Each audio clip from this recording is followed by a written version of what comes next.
Okay, so ngayong tapos na tayo mag-harvest. Ang gagawin natin, tukunin lang natin yung mga sobra dyan, tsaka titingnan din natin yung root system nila. Tsaka kung makikita nyo dito, labas pa lang. Ayan, oh, may mga ugat-ugat sa gilid eh. Kasi nga, root bound na sila. More than 2 weeks na sila dito. Eh, hindi ko naman sila matransplant. So, mapapansin mo dito. Ito kasi medyo may, pinutol ko kasi to isang linya ng tray. Pinutol ko, ay makita mo yung ugat to sa tubig.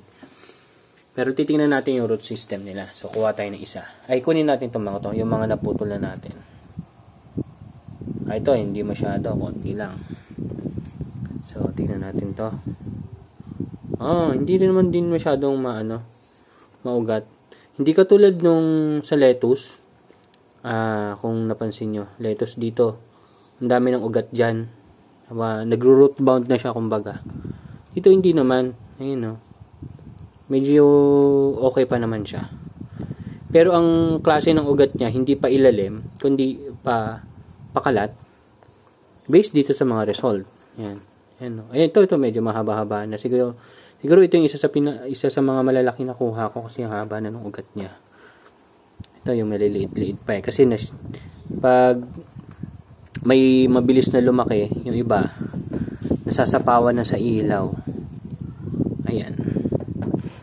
So, wala naman masyadong kakaiba. Pero pag tagal-tagal, umabot sila ng 1 buwan.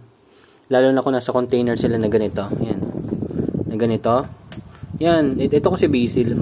Maugat din. Mas maugat ang basil kaysa sa mga mustasa. Pero yung ibang mustasa na umabot ng 1 buwan, ganyan din. Mas marami-rami lang siguro ng konti pa yung ugat nila. Tapos dito pala, itong ugat na to, hindi ko sure. Baka kasi sa ugat to ng sa plagay ko mustasa. Kasi nililiit pa ng dito. Talong to eh. Pero tingnan nyo, nasasapawan na siya sa ilaw. So, bala kung pagsamasamahin na lang yung mga pare-pareha sa isang column para hindi sila magsapawan. Ito isa sa malaki sa nakuha ko kanina. Ayan. Medyo mahaba na rin yung ugat. Ayan. Medyo mahaba na rin yung ugat. Pero hindi pa siya yung sobrang haba. So far, so good naman. So, kuha naman tayo dun sa kabila. Mukhang halos naubos ko na ito. Ayan. So, lilinisin ko lang yan. Actually, nagre-reuse ako ng foam. Pero baka hindi rin magandang practice yan. Pero, well, tingnan natin. Yan. Kuha tayo dito. Ito. Ito siguro mas mga matagal-tagal na. Or baka mas maganda yung pagkakapesto niya dun sa tray. Kaya, ganyan, mahaba. Mahaba yun na. Kasi malaki din yun eh. Itong mga kinukuha ko, medyo malalaki na. Mostly nang mabilis talaga lumaki na halaman is yung may mahaba ugat. Hindi ko sure Hindi tayo expert dyan eh. Pero, ayan. Kung ano lang yung na-experience natin. Yun lang. I-share ko sa inyo. So, kung ano lang na-experience ko dito. Yun lang. Ibababa ko lang kasi medyo masikip eh. Ayan. Pag binaba ko kasi siya, kailangan 2 kamay kasi may tubig nga. Tsaka medyo mabigat. Ayan. Ayun yung mga root system nila. Ayan. Hanap din sila. Kasi pag umabot yun ng 1 buwan dito, yung mga ugat nila, parang nagsasalabat na. Dumidikit na dun sa ibang ugat ng ibang halaman. Kasi sobrang tagal na nila. Hindi ko rin kasi inasahan na sobrang dami na magi-sprout dun sa nabili kong seeds.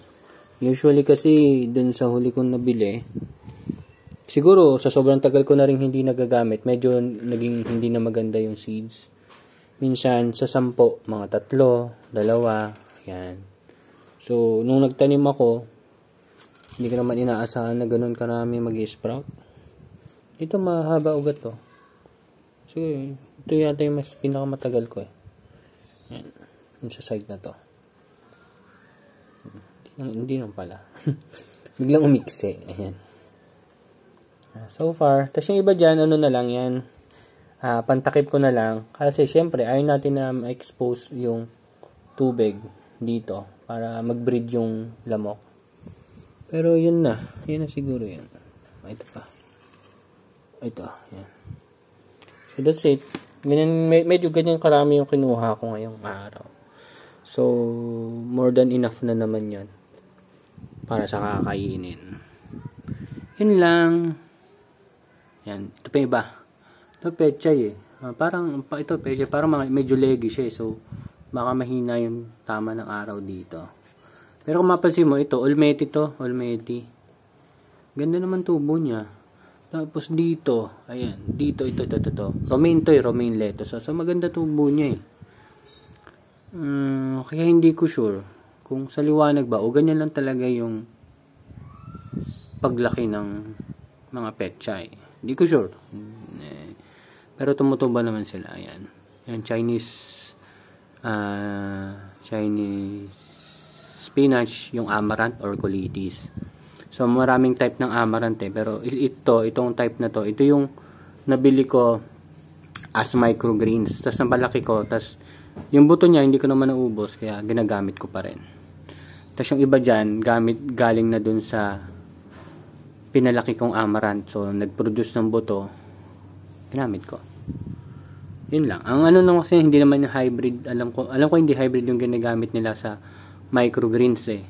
Tapos, hindi rin, kaya, pwede mong gamitin yung buto. Medyo okay naman yung resulta. Yun nasa pinakalikod. Yun yung mga Chinese spinach.